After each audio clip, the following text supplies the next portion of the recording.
Hello friends, Karthik Revathi கதையில் அடுத்து என்ன நடக்க போகுதுங்கிறத பற்றி தாங்க இந்த வீடியோவில் நாம் இப்போ பார்க்க போகிறோம். வீடியோக்குள்ளே போகிறதுக்கு முன்னாடி இந்த வீடியோ உங்களுக்கு பிடிச்சிருந்தா லைக் பண்ணிவிட்டு பாருங்கள். நம்ம சேனலை இது வரைக்கும் யாரெல்லாம் சப்ஸ்கிரைப் பண்ணாமல் பார்க்குறீங்களோ நம்ம சேனலை சப்ஸ்கிரைப் பண்ணி பக்கத்தில் இருக்க பெல் ஐக்கானை கிளிக் பண்ணி ஆல்ல செட் பண்ணிக்கோங்க. சரி வாங்க இப்போது என்ன நடந்ததுன்னு பார்க்கலாம். நம்ம கார்த்திக் ரேவதி 2 பேரும் ஹாஸ்பிட்டல் போயிட்டு ரெஸ்டாரண்ட் போயிட்டு சாப்பிட்டுட்டு சந்தோஷமாக 2 பேரும் காரில் வந்துட்டுருக்காங்க. வர்ற வழியில் பார்த்தோன்னா திடீர்னு நம்ம கார்த்திக்கு ஒரு ஃபோன் கால் வருது. அதுதான் நம்ம ராஜா கால் பண்ணி அங்கே நடந்த விஷயங்களை எல்லாத்தையும் சொல்லிடுறாங்க. தீபாவதி வந்துட்டு ராஜா வந்துட்டு பரமேஸ்வருடைய பேரன் இல்லைங்கிற விஷயம் எல்லாத்தையும் சொல்லிடுறாங்க. சொன்ன உடனே நம்ம கார்த்தி வந்துட்டு என்ன செய்கிறாங்கன்னா ஆனந்துக்கு கால் பண்ணி ராஜா அனுப்பின ஃபோட்டோவையும் அந்த ஆஃபீஸ்க்கு அவங்க வந்தாங்களாங்கிறத கன்ஃபார்ம் பண்ணுறாங்க. அந்த நேரம் பார்த்து ஆனந்த் வந்துட்டு சிசிடிவி ஃபுட்டேஜை செக் பண்ணி சொல்கிறாங்க. அதில் பார்க்கும் பொழுது அந்த ஆஃபீஸ்க்கு தீபாவதி வந்திருக்கதை கண்டுபிடிக்கிறாங்க. உடனே கார்த்திக் வந்துட்டு என்ன செய்கிறாங்கன்னா இப்போது அத்தைக்கிட்ட எல்லா விஷயத்தையும் நேரம் தீபாவதி சொல்லியிருப்பாங்க. இனிமேல் நம்ம தாமதிக்கிற ஒரு நிமிஷமும் அது வந்துட்டு சரியில்லை அப்படின்னு சொல்லிட்டு தீபா கிட்ட நம்ம ரேவதி கிட்ட சொல்கிறாங்க. அப்போது ரேவதி சொல்கிறாங்க, என்ன ராஜா இப்படி சொல்கிற? அப்போது இந்நேரத்துக்கு அம்மாவுக்கு நீ யாருங்கிற உண்மை தெரிஞ்சிருக்குமா? அப்படி தெரிஞ்சிருந்ததுன்னா இந்நேரம் அம்மா ரொம்ப கோவப்படுவாங்களே, அடுத்து என்ன நடக்க போகுதுன்னு நினச்சா ரொம்ப பயமாக இருக்கே அப்படின்னு சொல்கிறாங்க. அப்போ உடனே என்ன செய்கிறாங்கன்னா நம்ம கார்த்தி வந்துட்டு நேராக ரேவதியை கூட்டிக்கிட்டு நம்ம பாட்டியம்மா வீட்டுக்கு போகிறாங்க. அங்கே போய் பார்த்தோன்னா நம்ம ராஜா அப்புறம் நம்ம பாட்டி அவங்க கூட நம்ம மயில் வாகனம் எல்லோரும் இருக்காங்க. அப்புறம் ராஜராஜனும் இருக்காங்க. அங்கே போன உடனே என்ன கார்த்தி இங்கே வந்திருக்க திடீர்னு என்னப்பா அப்படின்னு சொல்லி கேட்க, பாட்டி உங்ககிட்ட ஒரு முக்கியமான விஷயத்தை பற்றி பேசுகிறதுக்காக தான் வந்தோம் அப்படின்னு சொல்கிறாங்க. என்னையா அது, என்ன முக்கியமான விஷயம் அப்படின்னு பாட்டியம்மா கேட்குறாங்க. அப்போ கார்த்தி சொல்கிறாங்க, இந்த மாதிரி பாட்டி அதாவது அத்தை வந்துட்டு ஒரு ஆள் தீபாவதிங்கிறவங்களை அனுப்பி ராஜா வந்து உங்கள் பேரனாங்கிறத அதாவது கன்ஃபார்ம் பண்ணிவிட்டு வர சொல்லியிருக்காங்க. அவங்க வந்துட்டு ராஜா வந்துட்டு உங்கள் பேரன் இல்லைங்கிறத அத்தைக்கிட்ட சொல்லிட்டாங்க அப்படின்னு சொல்கிறாங்க. என்னப்பா சொல்கிற?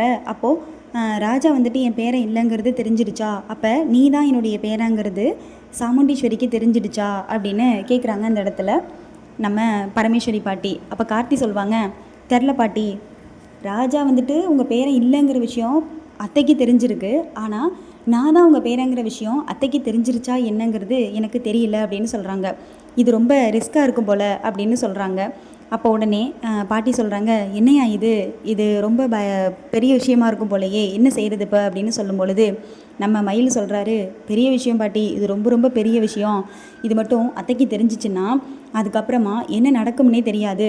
ரேவதியோட வாழ்க்கையில் என்ன நடக்கும்னு தெரியாது. நம்ம கார்த்தி மேலே ரொம்ப கோவப்படுவாங்க அப்படின்னு சொல்கிறாங்க. அப்போ உடனே இப்போ என்னையா பண்ண போகிற அப்படின்னு பரமேஸ்வரி கேட்குறாங்க. அப்போ நம்ம கார்த்தி என்ன சொல்கிறாங்கன்னா, இதுக்கெல்லாம் ஒரே வழி என்னென்னா நேராக போயிட்டு அத்தைக்கிட்ட நான் எல்லா உண்மையுமே சொன்னால் மட்டும்தான் அத்தையோட கோபத்துக்கு ஆளாகாமல் அதுலேருந்து கொஞ்சம் நம்ம விடுபட முடியும் அப்படின்னு சொல்கிறாங்க. அப்போது ராஜராஜன் அதிர்ச்சி ஆகுறாங்க. என்ன மாப்பிள்ளை சொல்கிறீங்க? நீங்கள் இப்போ போய் உண்மையை சொன்னீங்கன்னா அது பெரிய பிரச்சனையாகுமே அப்படின்னு சொல்கிறாங்க. நான் உண்மையை சொல்லாமல் இருந்தாலுமே அது பிரச்சனை தான் மாமா ஆகும். அதனால் நான் போயிட்டு அத்தைக்கிட்ட நடந்த விஷயங்கள் எல்லாத்தையுமே சொல்லிவிட்டு அத்தைக்கிட்ட மன்னிப்பு கேட்குறேன். அதுக்கப்புறமா அத்தை என்ன முடிவெடுத்தாலும் அதுக்கு நாம் கட்டுப்பட்டு தான் ஆகணும் அப்படின்னு சொல்கிறாங்க.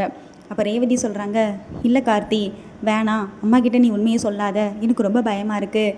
இதனால் என் வாழ்க்கையில் ஏதாவது பிரச்சனை வந்துருமோன்னு எனக்கு ரொம்ப பயமாக இருக்குது அப்படின்னு சொல்கிறாங்க. அப்போ உடனே நம்ம கார்த்தி சொல்கிறாங்க, இல்லை ரேவதி, நம்ம பயந்துக்கிட்டு இப்போ உண்மையை சொல்லாமல் இருந்தோன்னா அது பின்னாடி இன்னும் ரொம்ப பெரிய பிரச்சனைக்கு தான் போய் முடியும். அதனால் இப்போவே போயிட்டு உண்மைகளை சொல்லிடுறத நல்லது அப்படின்னு சொல்லிட்டு அங்கேருந்து கார்த்தி ரேவதியை கூட்டிக்கிட்டு நேராக வீட்டுக்கு போகிறாங்க. வீட்டுக்கு போகும்பொழுது வீட்டில் எல்லாருமே இருக்காங்க. அப்போது ரேவதி கடைசி நிமிஷம் வரைக்கும் இதை சொல்கிறது சரியில்லை அப்படிங்கிற மாதிரி தான் கார்த்திக்கிட்ட பேசிகிட்டு இருக்காங்க. ஆனால் கார்த்தி என்ன செய்கிறாங்கன்னா அவங்க அத்தைக்கிட்ட போயிட்டு, அத்தை உங்ககிட்ட கொஞ்சம் நான் தனியாக பேசணும் அப்படின்னு சொல்கிறாங்க. என்ன மாப்பிள்ளை அப்படின்னு சொல்லி கேட்குறாங்க. அப்போ சந்திரகலா நினைக்கிறாங்க, என்ன இவன் ஏதோ தனியாக பேசணும்னு சொல்கிறான், என்னவா இருக்கும் அப்படின்னு சொல்லி யோசிக்கிறாங்க. உடனே சந்திரா வந்துட்டு என்ன செய்கிறாங்கன்னா இவனை வந்துட்டு தனியாக பேச விடக்கூடாது அப்படிங்கிறதுக்காக அதை தடுக்கிறதுக்காக நிறைய முயற்சிகள் செய்கிறாங்க. அதையெல்லாம் தாண்டி கண்டிப்பாக நம்ம கார்த்திக் சாமுண்டீஸ்வரி அத்தைக்கிட்ட உண்மையை சொல்ல தான் போகிறாங்க. அந்த உண்மை தெரிஞ்சதுக்கப்புறமா சாமுண்டீஸ்வரி நிச்சயமாக கார்த்திகை வீட்டை விட்டு தான் வெளில அனுப்புவாங்க. ஸோ அதுக்கப்புறமா கார்த்திக் செஞ்ச நல்ல விஷயங்களை நினச்சி பார்த்து ரேவதி கூட சேர்த்து வைக்கலாம். ஸோ என்ன நடக்க போகுது என்னங்கிறத ஒரு டிப்ஸ்ட்டாகவே வச்சுருக்காங்க. என்னெல்லாம் நடக்க போகுது என்னென்னு அடுத்தடுத்து வரப்போகிற வீடியோக்களில் பார்த்து நம்ம தெரிஞ்சுக்கலாம்.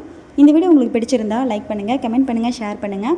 நம்ம சேனலை இது வரைக்கும் யாரெல்லாம் சப்ஸ்கிரைப் பண்ணாமல் பார்த்தீங்களோ நம்ம சேனலை சப்ஸ்கிரைப் பண்ணி பக்கத்தில் இருக்க பெல் ஐக்கானை கிளிக் பண்ணி ஆன்லைன் செட் பண்ணிக்கோங்க. தேங்க்ஸ் ஃபார் வாட்சிங் மை டியர் ஃப்ரெண்ட்ஸ்.